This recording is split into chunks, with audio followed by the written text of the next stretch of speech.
Bismillahirrahmanirrahim. Allahumma salli wa sallim ala Sayyidina Muhammad wa ala ali Sayyidina Muhammad fi kulli lamhati wa nafasin bi'adadi kulli ma'lumin lak. Qala al-musannifu rahimahullahu ta'ala nafa'ana Allahu bihi wa bi'ulumihi amin.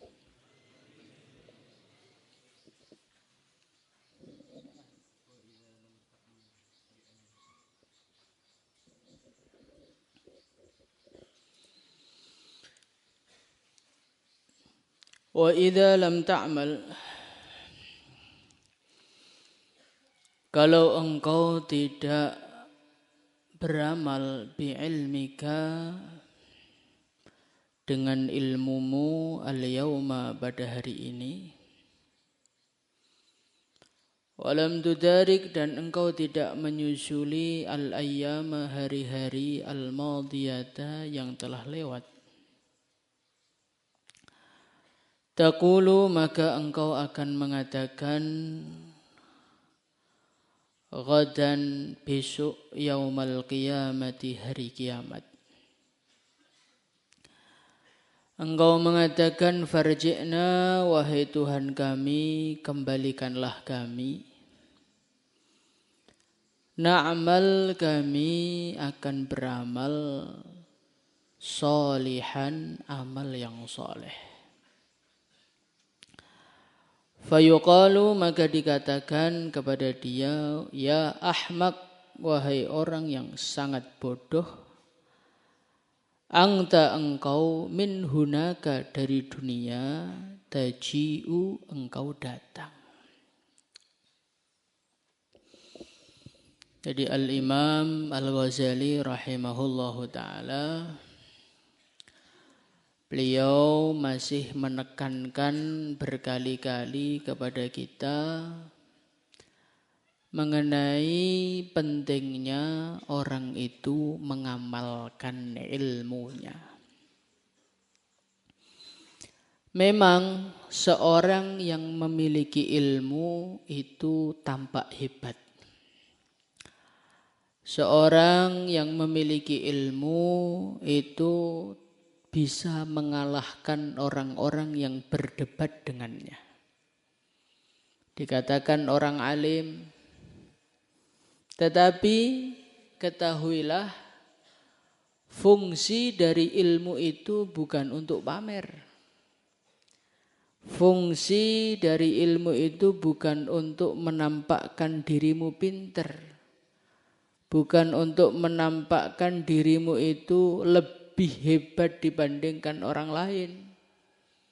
Tetapi tujuan ilmu yang sebenarnya adalah supaya engkau tahu bagaimanakah caranya meridhokan Allah dengan mengamalkan apa yang dicintai Allah dan meninggalkan apa yang dibenci oleh Allah. Itu fungsi asli. Kayak pedang. Pedang itu kalau dipajang ya indah. Tetapi fungsi asli dari pedang adalah untuk memotong.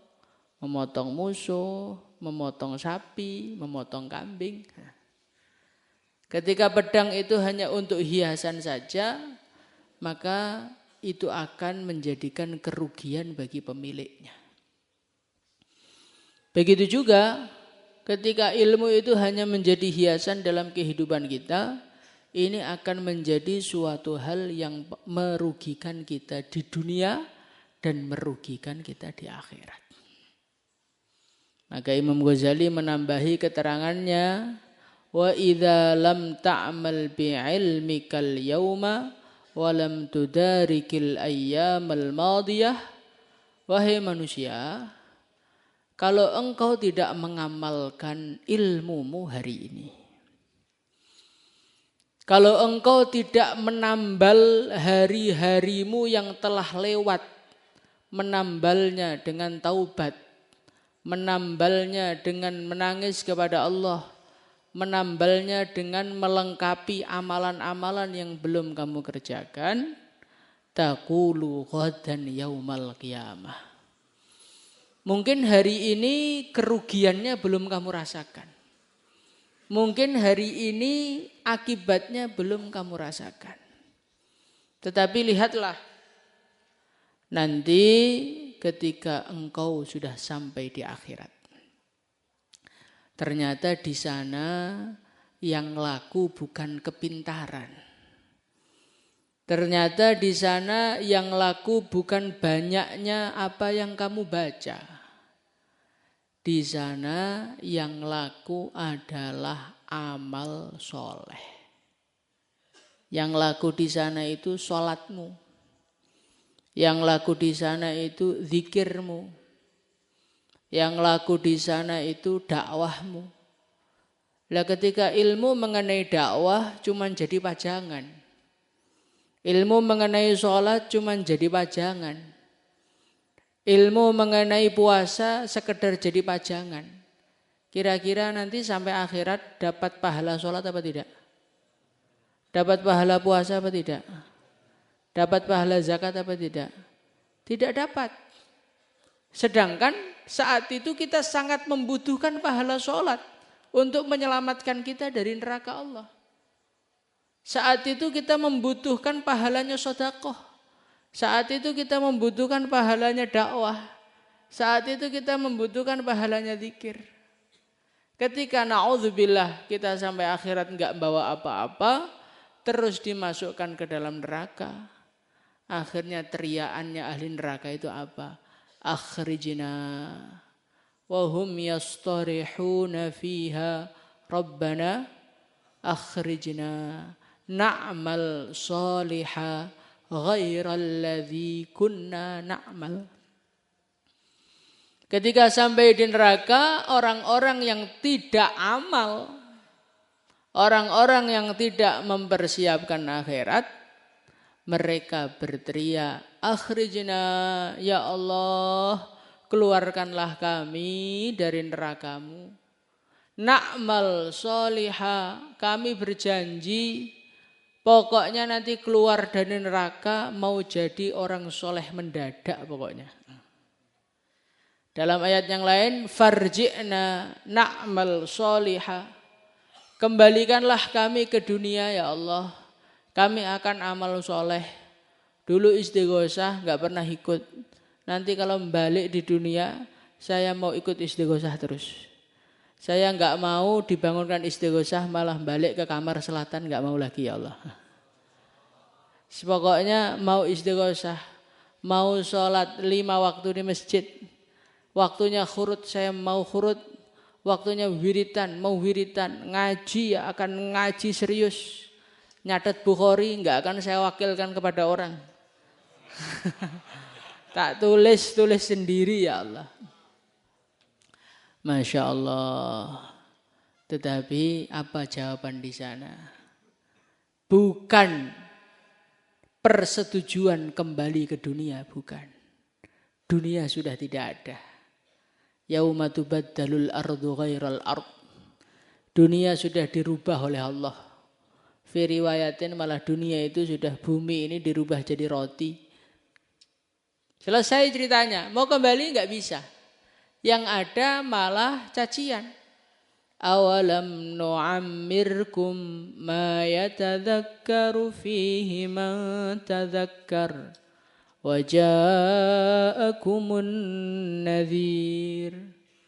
Hei manusia, awalam nu'ammirkum, bukankah kamu di dunia dulu aku beri umur? Ma yatadhakkaru fihi man tadhakkar, yang mana umur yang aku berikan itu sudah cukup untuk berpikir, itu sudah bercukup. Untuk sadar itu sudah cukup. Untuk merenung itu sudah cukup. 60 tahun ku berikan kepadamu.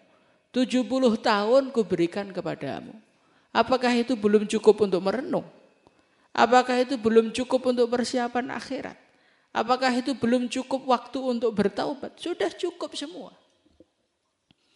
Wa ja'akumun nadhir, aku bukan hanya memberikan umur kepadamu, telah datang kepadamu nadhirun, sang pemberi peringatan.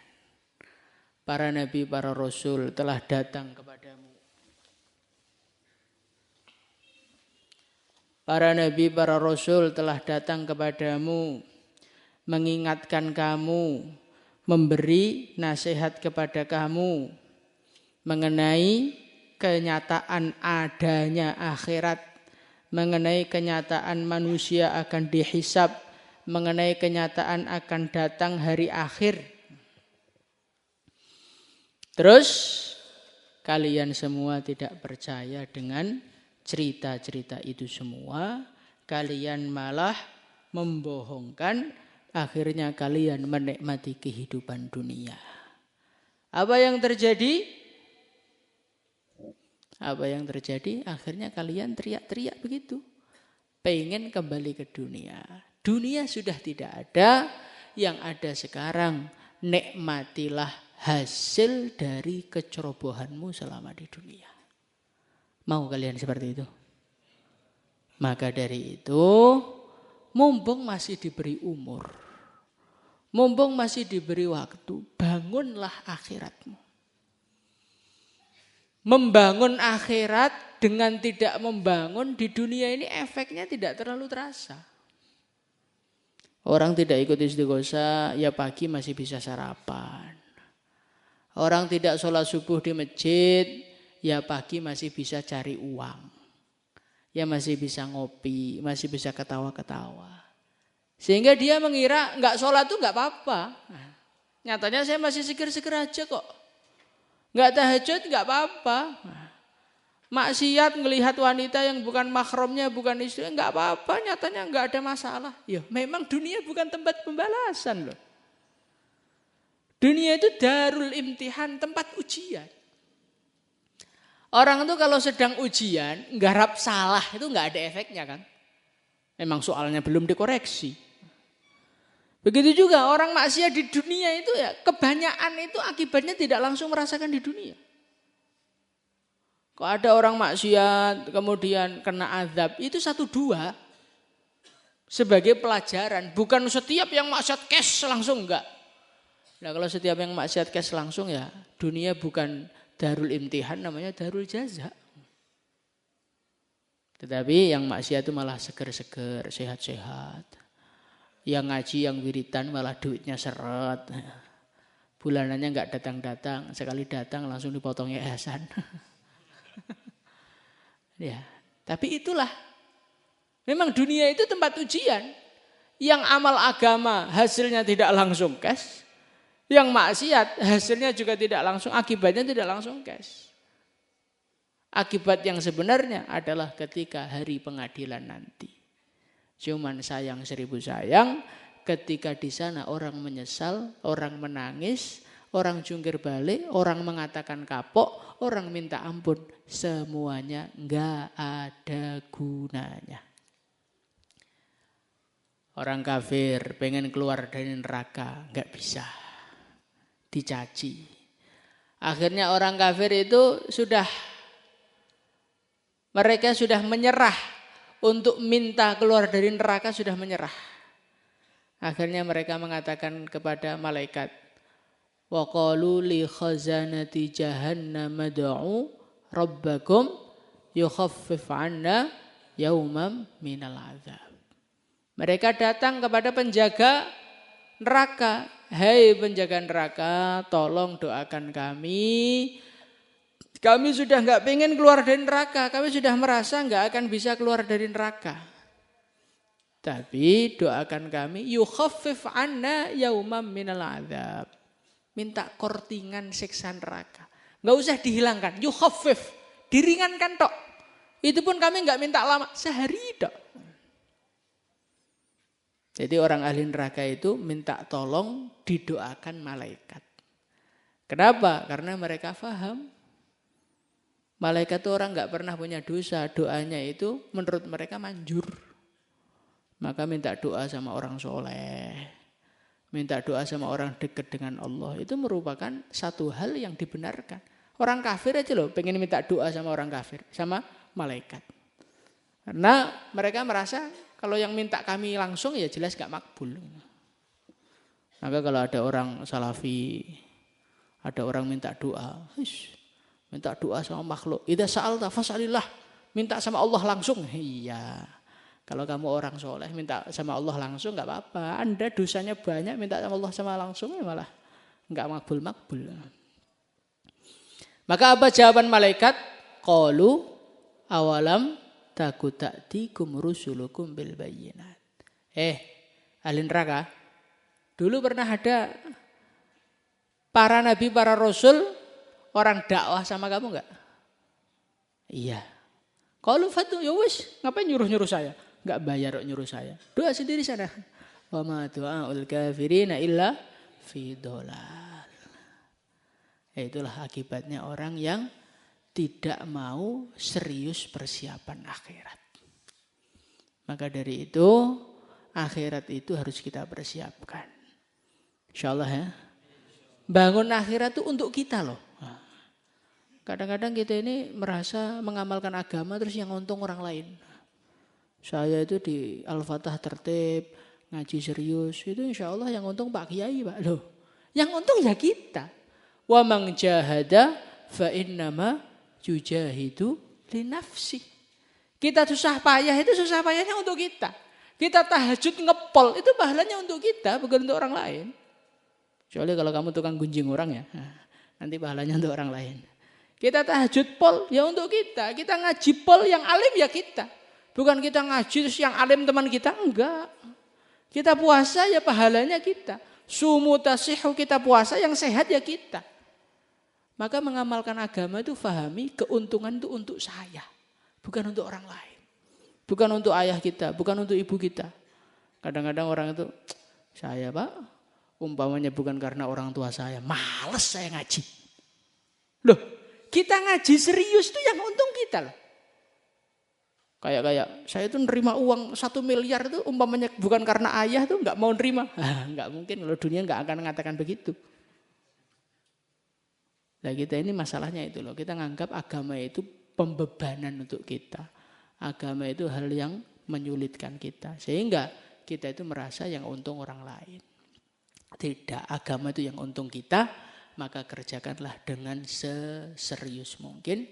Semoga dengan kita serius kita ahli surga semuanya. Al-Fatihah.